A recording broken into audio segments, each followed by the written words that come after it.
네, 1심에 이어서 연방 항소법원까지 트럼프 대통령의 상호 관세가 권한박 위법, 그래서 무효다라고 판단하면서 이제부터 각국 정부와의 향후 관세 협상 속도 또 상황에 크게 영향을 미칠 수 있다는 평가 나오고 있습니다. 과연 트럼프가 전 세계를 상대로 벌이고 있는 이 관세 협상 어떻게 흘러가게 될까요? 이인철 참 좋은 경제연구소 소장과 함께합니다. 안녕하십니까?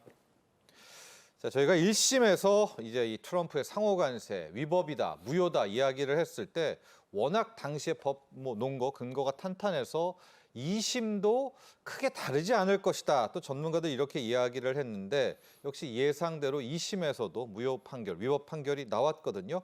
자, 소장님 조금 더 자세하게 어떤 점이 이것이 위법이고 무효가 되는 건지 좀 설명 좀 부탁드립니다. 그렇습니다. 이제 트럼프 대통령이 가장 사랑하는 단어를 꼽으라면 관세입니다. 네. 이미 이제 3월부터 품목별 관세를 시작으로 해서 8월부터는 국가별 상호 관세까지 지금 부과가 되고 있는 상황입니다.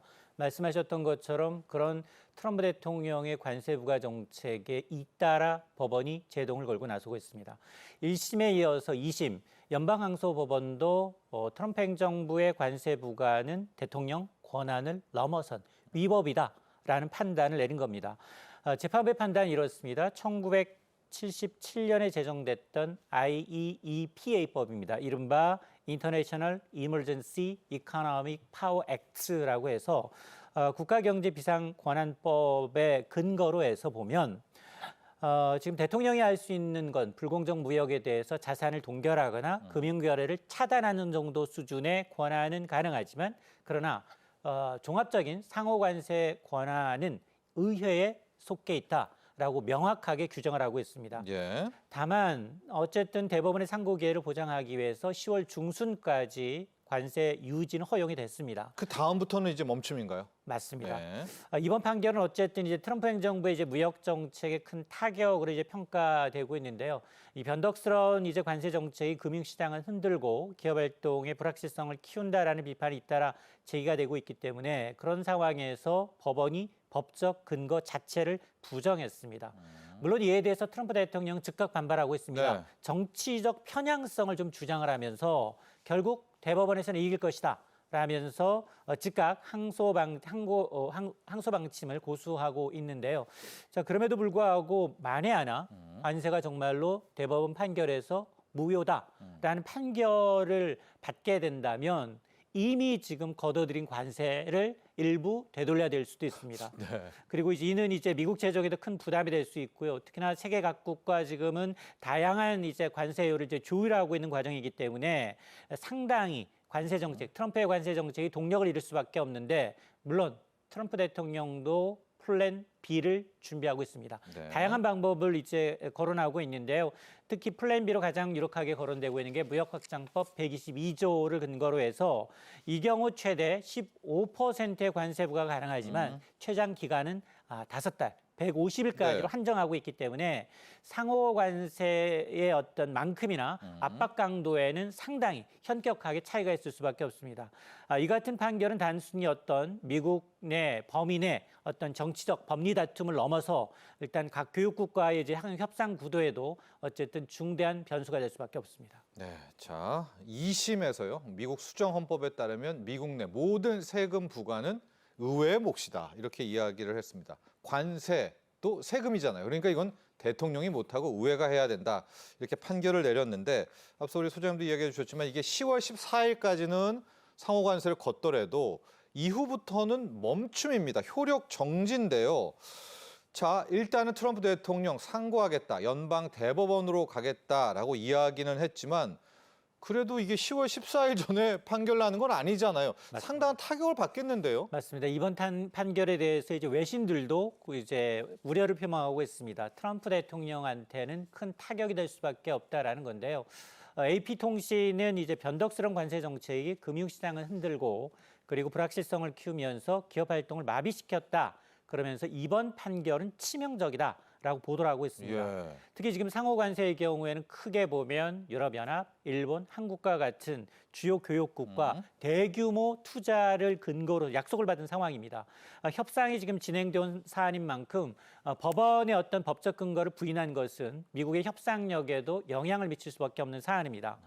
다만 이제 이번 판결의 경우에는 상호 관세, 수입산 모든 제품에 대한 이 상호 관세만 적용이 되고 이미 시행되고 있는 철강이라든가 알루미늄과 같은 품목별 관세에는 영향을 미치지 않는다라는 그건 얘기인데요. 법이 좀 다르죠. 맞습니다. 122조 쓰니까. 맞습니다. 예. 그럼에도 불구하고 트럼프가 이제 IEEPA를 활용해서 관세를 부과한 첫 번째 미국의 대통령이다라는 점, 그리고 이미 중소기업과 12개 주 정부가 소송에 나선다라는 점을 고려하게 되면 이 법에 대한 불확실성은 여전히 고조가 될 수밖에 없고요.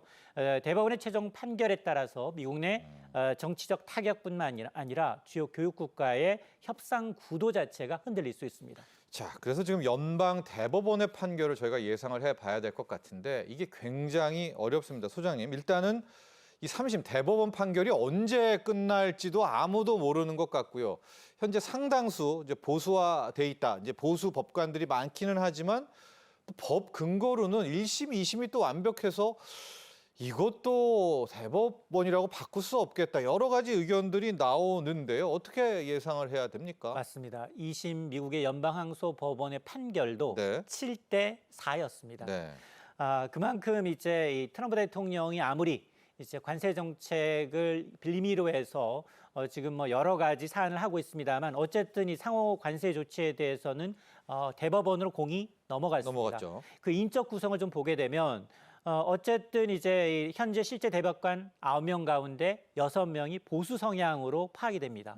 이 가운데 3명은 트럼프 대통령이 직접 네. 이제 1심 때, 1기 때. 맞습니다. 임기 중에 임명된 예. 인사들도 있다라는 겁니다.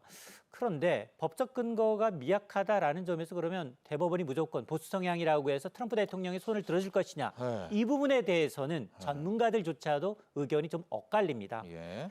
대법원에서는 과거에도 의회에 명시된 승인 없는 이제 중대한 정책 결정은 무효다라는 이제 중대 원칙을 적용해서 행정부의 권한을 좀 제한했던 적이 있습니다. 그러다 보니 이번 사건 역시 그 연장성산에서 좀 다뤄지지 않겠느냐라는 관측도 있는데요. 그럼에도 불구하고 판결 시기를 좀 늦추거나 트럼프 대통령이 아예 임기 인위적으로, 끝으로. 맞습니다. 네, 뭐, 예. 그러면서 법적 효력을 유예하는 방식으로 상호관세 조치의 실효성을 좀 굉장히 희석시킬 만한 연장할 여지가 남아 있다라는 게 리스크 요인이고요. 자, 그러다 보니 결국 이번 대법원 판결은 트럼프 대통령이 어쩌면 이제 개인적인 정치적 명분뿐만이 아니라 이제 글로벌 통상 교역 국가들의 어떤 통상 질서 전반에 중요한 분수령으로 작용할 가능성이 높아졌습니다. 자, 연방 대법원의 판결 빠르면 수개월, 뭐 수년 뭐 이렇게 예상이 참 다양한데요. 이 시나리오도 봐야 될 것 같아요. 만에 하나 이 3심 연방 대법원에서 무효 판결, 위법 판결이 또 납니다. 그럼 기존에 냈던 이 관세는 돌려줄지 우리는 받아낼 수 있을지, 그리고 협상을 체결했잖아요. 이건 원천 무효인지 아니면 또 이건 또 유효한지 여러 가지 좀 뭐 우려와 시나리오들이 함께 파악이 되는데 어떻게 바라봐야 됩니까? 맞습니다. 이제 대법원이 실제로 무효 판결을 네. 내린다면 그 파장은 만만치 않을 것으로 그렇죠. 보입니다. 당장 이제 트럼프 대통령한테 치명상이 될 수 있는데요. 무엇보다도 지금 관세를 걷어들였습니다. 그 걷어들인 관세를 일부 사용하고 있고요. 예. 자, 그러다 보니 걷어들인 관세 일부를 환급해야 될 가능성이 높아지다 보니 그게 맞죠. 미 법무부 자체가 이거는 재정적 파괴로까지 이어질 수 있다라고 경고하고 있는 상황입니다. 또한 관세가 무효화되면 이 지금 미국이 무역 협상에서 이제 협상 지렛대를 잃게 됩니다. 네. 자, 이러다 보면 우리나라의 경우에는 상호관세 25%를 15%로 낮추는 대신에 3,500억 달러 이제 대미 투자에 합의했죠. 네. 그런데 지금 투자 방식, 세부 조건을 두고 여전히 이견이 지금 큰 상황입니다. 일본과 유럽연합 역시 비슷한 조건인데요. 협상을 진행 중인 만큼 미국이 법적 근거를 잃게 된다면 상대 국가들 입장에서는 이거 시행을 연기해라, 늦추거나 아니면 재협상을 요구할 가능성도 상당히 높아집니다. 네. 자, 그러다 보니까 이번 판결은 단순히 관세 문제를 넘어서 국제무역 질서의 전반을 흔들 수 있는 변수가 될 수밖에 없는데요. 미국은 재정 적자 부담이라는, 그리고 신뢰도 하락이라는, 여기에다 이제 협상력 약화라는 삼중고에 직면할 수밖에 없고, 한국을 비롯한 주요 국가들은 어쩌면 새로운 협상 전략을 짤 수 있는 기회가 될 수도 있습니다. 네. 자, 일단 10월 14일까지만 상호 관세를 내는 거기 때문에 이 트럼프 대통령 입장에서는 10월 15일부터 연방 대법원 판결까지 가만히 있지는 않을 거란 말입니다. 그래서 이제 앞서 플랜 B 이야기를 해주셨는데 무역 확장법도 있고요. 무역법 122조, 또 무역법 301조, 슈퍼 301조 뭐 이런 것들을 꺼낼 수 있다. 좀 이런 거죠. 맞습니다. 상호 관세가 대법원에서 무효화된다 하더라도 트럼프 대통령은 관세라는 단어를 놓지 않을 것으로 보입니다. 여러 가지 다양한 옵션을 지금 검토하고 있는 상황인데요. 가장 먼저 무역법 122조입니다. 불공정 무역 행위에 대해 대응해서 대통령이 최고 15%의 관세를 150일 동안 부과할 수 있는 권한을 계속해서 행사할 가능성이 높다는 겁니다. 두 번째가 바로 이제 무역법 301조입니다. 외국 정부나 이제 기업의 차별적인 무역 관행에 맞서서 대통령이 고율의 관세를 부과할 수 있도록 하고 있는데요. 보복 관세 부과 가능합니다. 수입 제품의 제한도 허용할 수 있기 때문에 이걸 이용할 가능성도 있고요. 세 번째가 바로 무역 확장법 232조입니다. 이게 바이오 반도체 같은 경우에 네. 이런 국가 안보를 이유로 특정 품목의 관세를 매길 수가 있는데요. 이미 지금 저거죠, 철강이나 바로 맞습니다. 품목별. 네. 철강이나 자동차 등에 적용되고 있고요. 이게 반도체 의약품으로 확대하겠다라는 게 트럼프 행정부의 일관된 주장입니다. 이 밖에도 이제 관세법 338조도 들 수 있는데요. 미국의 상업 활동을 이제 차별하는 국가에 대해서는 최고 50%의 관세 부과 같은 조항이 검토될 수도 있다라는 겁니다. 즉 IEPA를 근거로 한 상호 관세가 법원에서 막힌다 하더라도 트럼프 행정부는 다양한 이 법적 관세를 무기로 해서 타개할 것으로 보이는데요. 이 대법원 판결과는 무관하게 트럼프가 관세를 어쩌면 외교, 경제 협상의 지렛대로 계속해서 활용할 가능성은 높아 보입니다. 우리는 지금 이제 관련한 협상을 계속하고 있잖아요. 이걸 어떤 식으로 좀 전략을 짜야 될지도 궁금합니다. 이제 무효 판결이 나왔으니까요. 참 딜레마입니다. 맞습니다. 이제 지금 어쨌든 이제 대법원으로 공은 넘어갔습니다만 안심할 단계는 아닙니다. 최종 판결이 나오게 되고 어떤 결론이 날지는 이제 불확실성이 여전한데요. 관세가 무효화되게 되면 미국 내 이제 수입 업체들의 경우에는 이미 납부했던 관세를 되돌려달라. 라고 관세 환급을 요구할 수 있고 트럼프 행정부는 이에 맞서야 합니다. 네. 특히 이제 문제는 이런 불확실성이 한국을 비롯한 주요 이 교역국들한테는 대미 협상 전략에도 혼란을 키울 수 있는 요인입니다. 관세 존재 여부에 따라서 수출입 구조, 공급망, 재편, 투자 합의 조건이 달라질 수 있기 때문인데요. 또한 이제 관세 변동으로 해서 이제 모든 것이 원점으로 돌아갈 수 있기 때문에 특히 우리는 이미 미국에 3,500억 달러 이제 대미 투자를 합의를 했습니다만 이 판결에 따라서 재합성 요구도 가능해지고요. 이행을 조금 지연할 가능성도 있습니다. 즉 최종 판결이 판단될 때까지 어떤 결과가 나온다 하더라도 긴장의 끈을 놓을 수 없는 상황이기 때문에 가장 큰 불확실성이 뭐냐? 이게 금융시장에서는 불확실성 네. 구조거든요. 이 대법원의 판결이 나올 이 기간 동안 이 불확실성 자체가 가장 큰 리스크로 작용할 수 있습니다. 자, 그렇지만 앞서 또 이야기를 해드렸지만요. 이번은 상호 관세가 위법, 무효라는 거고요. 이 품목별 관세는 법이 좀 다릅니다. 비상경제법이 아니라 무역확장법 232조여서 이제 이건 부과되고 있는데 우린 자동차가 정말 중요하잖아요. 15%로 분명히 낮춰놨는데 아직도 25%를 계속 매기고 있습니다. 트럼프 대통령은 왜 이 행정명령에 서명을 안 하면서 이렇게 계속 우리 세금을 받아가는 거죠? 맞습니다. 점점 이제 자동차의 이제 관세 이제 부과 시점을 좀 지연시키면서 예. 다양한 협상 카드로 활용하고 있는 게 아니냐. 미국이. 맞습니다. 예. 이런 이제 분석이 나올 수밖에 없는데요. 사실 15%의 관세도 사실은 우리는 이제 사실은 좋지 않습니다. 그렇죠. 왜냐하면 무관세여서 이제 12.5%까지 좀 낮춰달라 요구를 했지만 일축하고 있는 상황인데요. 어쨌든 이제 미국이 자동차를 지렛대 삼아서 한국에 추가 양보를 요구하는 전략이다라는 이제 분석이 설득력을 얻고 있는데 과거 이제 EU도 보니까 EU도 자동차 관세 인하를 위해서 미국산 농산물 더 수입해라, 에너지 구매 더 늘려라. 라면서 이제 서둘러서 EU가 이제 발표한 바가 있거든요. 그런 걸 감안하게 되면 행정적 기간도 있습니다. 한 50일 이상 행정적 기간이 좀 필요한데 문제는 이번 2심 판결로 이제 트럼프 행정부의 상호 관세 법적 이제 근거가 흔들리면서 품목별 관세가 더욱더 강력한 네. 협상 카드로 부각될 가능성이 있다는 겁니다.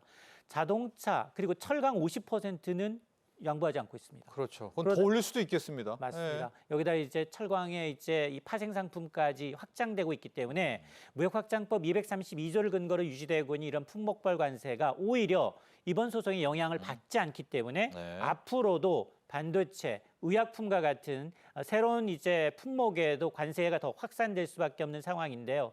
월스트리트저널은 이를 뭐라고 표현하고 있느냐? 상호 관세 무효화 가능성에 대비한 보험 정책이다. 라는 표현을 쓰고 있는데요. 네. 실제로 지금 우리나라의 대미 자동차 수출은 급감하고 있습니다. 올 1월부터 7월까지 182억 달러, 1년 전에 비해서 15% 이상 줄었습니다. 한국은행은 관세 충격이 올해 우리나라의 성장률을 0.45%포인트, 내년 성장률은 0.6%포인트까지 낮출 수 있다라는 이제 분석을 내놓고 있는데요. 네. 더욱이 미국이 이제 자동차 관세 문제를 농산물 개방이라든가 디지털 규제 완화와 같은 민감한 현안과 연계하려는 움직임도 좀 보이고 있는 상황이기 때문에 이런 협상 압박은 장기화될 가능성이 상당히 높아졌습니다. 네, 지금 품목별 관세는 유효하기 때문에 트럼프 대통령이 오히려 그 품목별 관세를 가지고 더 집요하게 협상을 이끌어갈 수 있다. 이런 우려도 함께 전해주셨습니다. 자, 그런데요, 이렇게 2심에서 트럼프의 상호 관세가 위법, 무효 판결이 나오니까 그동안에 이제 트럼프에 맞섰던 국가들, 인도, 브라질, 여기는 속으로 좀 웃고 있습니다. 50%씩 맞았는데 뭐 플랜 B로 가도 15%지 않습니까? 이렇게 되니까 오히려 더 적극적으로 트럼프 행정부를 공략하고 있는데요. 브라질 정부는요, 미국 법원에 소송을 걸었습니까? 맞습니다. 브라질 정부가 자국산 제품에 50%의 수입 관세를 부과하자 오히려 미국 행정부 결정을 두고 미국 법원에다가 네. 이제 제소를 검토하고 있다라는 소식인데요. 페르난두 아다지 재무장관은 관세는 아프지만 극복 가능하다. 필요하다면 법원으로 갈 것이다라면서 미국과의 협상은 무역 분야에 한정돼 있다라고 강조를 하고 있습니다. 실제로 브라질은 미국 내 로펌과 계약을 맺은 것으로 알려지고 있는 상황인데요. 트럼프 대통령 관세 50%를 올린 이유가 자신의 절친 전 보르소나로 전 대통령에 대한 정치적 탄압 예. 그리고 이제 법원이 법치를 훼손했다라는 명분으로 고율의 관세를 부과하고 있는 것만큼 사실은 브라질에게는 좀 억울한 측면도 있습니다. 왜냐? 최근 15년 동안 브라질은 대미 적자국이었습니다. 네. 이제 100조가 넘는 적자인 상황에서 추가 관세는 이제 부당하다라고 이제 반발하고 있는데요. 이에 따라서 브라질은 이제 원자재 수출 시장 다변화를 좀 꾀하겠다라는 이제 방침도 내놨습니다. 어쨌든 이 논란은 미국과 브라질 통상 갈등을 넘어서 이 달러 패권에도 연결되고 있는데요. 아더지 장관은 이제 달러 무기화는 특히나 이제 브릭스 국가들의 경우에는 원유를 서로 사들이면서 달러 대신 오히려 중국의 위안화로 이제 대체할 수 있는 그런 이제 달러 무기화는 기축통화 지위를 약화시킬 수 있는 그리고 이제 브릭스 국가들과의 현지 통화 결제를 확대할 가능성을 시사하고 있는 만큼 아마 트럼프 행정부가 계속해서 강공으로 나갈지 여부를 좀 지켜봐야겠습니다. 자, 여러분 이제 미국에 또 뭐 사정이 있어서 소포를 붙였던 분들은 잘 알고 계시겠지만은 일단 크게 두 가지가 바뀌었습니다. 하나는 800달러 미만에 대해서도 세금이 붙는다는 거고 두 번째는 상호 관세를 지금 소포에도 각국마다 이제 적용을 한다라고 하면서 현재 막 중단도 돼 있고 막 이런 난리인데 현재 상황도 함께 이야기를 해 주시면서 이것도 다시 10월 14일부터는 그럼 다시 원점으로 오케이가 되는 건가요? 왜냐하면 이제 관세를 낼 필요가 없잖아요. 어쨌든 미국이 현지 시간으로 8월 29일부터는 800달러의 이제 소액 소포의 경우에도 면세 정책을 전면 폐지했습니다. 네. 뭐 여러 가지 이유가 있습니다. 명분은 크게 두 가지입니다. 첫 번째, 세수와 이제 누수 관세 회피하고 있다라는 의도인데요. 중국계 이제 이 온라인 플랫폼 업체들은 이제 쉐인 테무와 같은 경우에는 해외 플랫폼이 우편망을 이용해서 통관 심사나 관세를 피했다라는 게 문제 의식에서 출발하고 있고요. 두 번째가 안보와 치안 이슈입니다. 우편 수포를 통해서 대규모 마약이 또 오고 있다. 펜타닐 등 금지 물품의 반입을 차단하겠다라는 얘기이고요. 그렇다면 소액 소포 제도가 과연 어떻게 바뀌느냐? 모든 국가, 모든 소액 소포에 대해서 관세가 부과되는 게 기본입니다. 6개월 정도 유예 기간 동안에는 우정 당국의 건당 정액 관세로 이후부터는 이제 가액, 종가세로 전면 전환하겠다라는 얘기인데요. 어쨌든 이러면 우리도 타격을 받습니다. 그렇죠. K-뷰티, 패션 대부분 800달러 이하거든요. 예. 이런 것들이 역죽을 통해서 들어가게 되는데 15%를 맞겠네요. 우리가 맞습니다. 15%니까. 가격 압박과 더불어서 통관 지연이라는 우려가 커지니까 오히려 이제 민간 특송이라는 우회로를 만들면서 더불어서 여러 가지 할인 프로모션을 통해서 지금 이 대체로를 찾고 있는 상황인데요. 어쨌든 정책의 어떤 실질적 의도는 관세, 안보를 앞세운 어떤 전자상거래, 공급망 재편, 내수 소매 보호에 있습니다만 단기적으로 보면 미국 소비자 물가 지수 상승, 네. 물가 상승과 더불어서 중장기적으로 보면 해외 판매자에 대한 어떤 가격과 물류 일어나 창고와 같은 이제 현자 전략을 또 요구하는 것이기 때문에 이 정책도 과연 이제 미국의 관세 정책에 따라 얼마나 유동적으로 변할지 아니면 트럼프 행정부가 이제 마지막까지도 계속 고수할지 여부를 좀 지켜봐야겠습니다. 저 소액 소포에 대해서도 각국 관세율, 상호 관세율을 부과하려고 이제 멈춤 상태에서 통관을 하라는 건데, 근데 우리가 앞서 봤지만은 그 상호 관세가 지금 10월 14일 이후에는 멈춤이잖아요. 그럼 다시 통관 없이 또 가나요? 이건 어떻게 되나요? 소포는요? 그래서 이 자세한 건 알려져 있지 않지만 일단 6개월 정도 유예 기간을 주고 그 이후에 이제 가격 정책을 변경하겠다라는 걸 보게 되면 우회로를 찾을 가능성이 높다는 겁니다. 네. 이게 상호 관세로 전 이제 품목에 대해서 부과하는 게 아니라 특히 이제 중국산 이제 이 해외 플랫폼들의 네. 대거 이제 이 겨냥한 정책일 뿐만 아니라 내수를 보호하겠다는 취지이기 때문에 트럼프 대통령이 또 다른 우회로를 찾을 가능성이 있습니다. 자, 트럼프의 상호 관세 연방 항소법원입니다. 2심에서 위법 무효 판결이 났습니다. 그만큼 불확실성이 커지고 있고요. 아마 오늘 우리 금융시장이 흔들리는 거에도 아마 이런 불확실성이 영향을 미친 것 같은데요. 앞으로 실물 우리 아마 정책적인 또 투자적 차원 어떤 전략으로 대응을 해야 될까요? 일단 가장 큰 게 자동차 관세입니다. 네. 이미 직접 투자 우리 기업들이 한미 정상회담을 통해서 한미 비즈니스 라운드 테이블을 통해서 한 1,500달러, 209조 원의 직접적인 투자를 했음에도 불구하고 자동차 관세는 아직까지도 15% 네네. 약속된 15%를 못 받고 있습니다. 자, 그러다 보니 실제 이 적용 일정이 좀 공개가 되지 않았는데요. 이를 지렛대 삼아서 이제 추가 양보를 요구할 가능성이 있기 때문에 우리는 가능한 투자 패키지를 통해서 맞물릴 협상, 좀 신중한 접근이 좀 필요해 보이고요. 네. 두 번째가 아직도 이제 비관세 장벽과 더불어서 이제 새로운 품목 관세가 굉장히 떠오르고 있습니다. 특히나 바이오의약품이 조금 있다 발표될 것으로 보이고 트럼프 행정부는 특히나 농산물, 디지털 규제 완화와 같은 이런 이제 것까지 이제 협상 카드로 활용할 가능성이 있기 때문에 한국은 이제 개별 사업만을 분리 협상하기보다는 이미 우리가 대미 투자 패키지를 내놨기 때문에 투자, 농산물, 디지털법을 포함한 포괄적인 패키지 전략으로 협상 지렛대를 좀 활용하는 방안도 검토를 해야 합니다. 자, 당분간은 이 품목별 관세 조심해야 될 것 같습니다. 자, 지금까지 이인철 참존 경제연구소 소장 함께했습니다. 오늘 감사합니다.